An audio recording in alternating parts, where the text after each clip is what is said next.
Basic terminology, elementary data organization. কিভাবে একটি বিশ্ববিদ্যালয় হাজার হাজার শিক্ষার্থীর তথ্য সঞ্চয় করে? ফেসবুক কিভাবে কোটি কোটি ব্যবহারকারীকে মনে রাখে?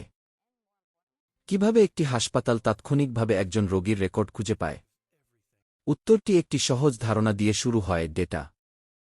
ডেটা স্ট্রাকচার শেখার আগে আমাদের প্রথমে বুঝতে হবে যে ডেটা আসলে কি। ডেটা হল মান বা মানগুলির সেট। একটি ডেটা আইটেম মানগুলির এককে বোঝায়। উপবস্তুতে বিভক্ত ডেটা আইটেমগুলিকে গ্রুপ আইটেম বলা হয়, যেগুলিকে প্রাথমিক বস্তু বলা হয় না।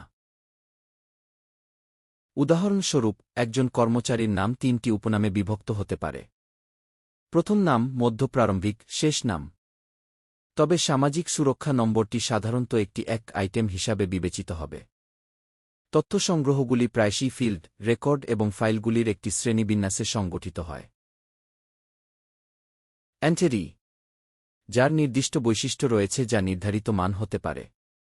মানগুলি নিজেই সংখ্যাসূচক বা অসংখ্যাসূচক হতে পারে। এন্টিটি সেট, অনুরূপ বৈশিষ্ট্যযুক্ত সংস্থাগুলি, যেমন একটি সংস্থার সমস্ত কর্মচারী, একটি এন্টিটি সেট গঠন করে।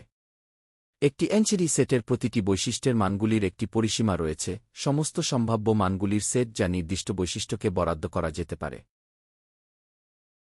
তথ্য, ইনফরমেশন কি শব্দটি কখনও কখনও প্রদত্ত বৈশিষ্ট্যযুক্ত তথ্যের জন্য বা অন্য কথায় অর্থপূর্ণ বা প্রক্রিয়াজাত তথ্যের জন্য ব্যবহৃত হয়। ফিল্ড, রেকর্ড এবং ফাইলগুলির শ্রেণীবিন্যাসে ডেটা যেভাবে সংগঠিত হয় তা বৈশিষ্ট্য, এন্টিটি এবং এন্টিটি সেটগুলির মধ্যে সম্পর্ককে প্রতিফলিত করে।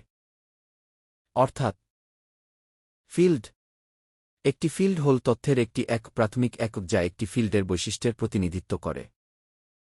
রেকর্ড, একটি রেকর্ড হল একটি প্রদত্ত ফিল্ডের ক্ষেত্রের মানগুলির সংগ্রহ। ফাইল, একটি ফাইল হল একটি প্রদত্ত ফিল্ডের সেটের এন্টিটির রেকর্ডের সংগ্রহ। একটি ফাইলের প্রতিটি রেকর্ডে অনেকগুলি ফিল্ড আইটেম থাকতে পারে, তবে একটি নির্দিষ্ট ফিল্ডের মানটি ফাইলের রেকর্ডটি অনন্যভাবে নির্ধারণ করতে পারে। এই ধরনের একটি ফিল্ডকে প্রাথমিক কী বলা হয়, এবং এই ধরনের ফিল্ডের মানগুলিকে কিজ বা কি ভ্যালু বলা হয়।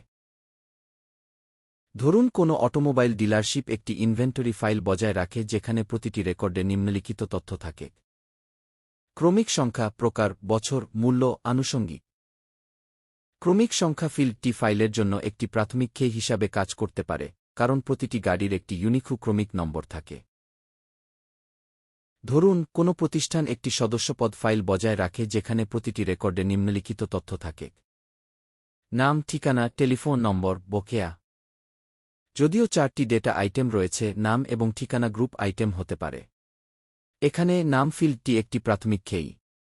মনে রাখবেন যে ঠিকানা এবং টেলিফোন নম্বর ফিল্ডগুলি প্রাথমিক কী হিসাবে কাজ নাও করতে পারে, কারণ কিছু সদস্য একই পরিবারের হতে পারে এবং তাদের একই ঠিকানা এবং টেলিফোন নম্বর থাকতে পারে। রেকর্ডগুলিকে লেংথ অনুযায়ী শ্রেণীবদ্ধ করা যেতে পারে। একটি ফাইলের ফিক্সড লেংথ এর রেকর্ড বা ভ্যারিয়েবল লেংথ রেকর্ড থাকতে পারে।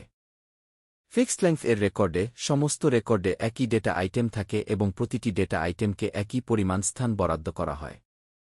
ভ্যারিয়েবল লেংথ রেকর্ডে, ফাইল রেকর্ডে বিভিন্ন লেংথ থাকতে পারে। উদাহরণস্বরূপ, শিক্ষার্থীদের রেকর্ডে সাধারণত ভ্যারিয়েবল লেংথ থাকে, যেহেতু বিভিন্ন শিক্ষার্থী বিভিন্ন সংখ্যক কোর্স গ্রহণ করে। সাধারণত ভ্যারিয়েবল লেংথ রেকর্ডের সর্বনিম্ন এবং সর্বোচ্চ লেংথ থাকে। ফিল্ড, রেকর্ড এবং ফাইলগুলিতে তথ্যের সংগঠন, নির্দিষ্ট তথ্য সংগ্রহের রক্ষণাবেক্ষণ এবং দক্ষতার সাথে প্রক্রিয়া করার জন্য যথেষ্ট জটিল নাও হতে পারে। এই কারণে তথ্যগুলি আরও জটিল ধরনের কাঠামোতে সংগঠিত করা হয়। এই ধরনের তথ্য কাঠামোর অধ্যয়নে, যা এই পাঠের বিষয়বস্তু গঠন করে, নিম্নলিখিত 3টি ধাপ অন্তর্ভুক্ত রয়েছে: 1. কাঠামোর যৌক্তিক বা গাণিতিক বিবরণ। 2. কম্পিউটারে কাঠামোর বাস্তবায়ন। 3. কাঠামোর পরিমাণগত বিশ্লেষণ, যার মধ্যে কাঠামো সংরক্ষণের জন্য প্রয়োজনীয় মেমরির পরিমাণ এবং কাঠামো প্রক্রিয়া করার জন্য প্রয়োজনীয় সময় নির্ধারণ করা অন্তর্ভুক্ত। আমি ইউটিউবের বিষয়বস্তু তৈরিতে নতুন এবং এই ভিডিওটি তৈরি করতে অনেক সময় লেগেছে।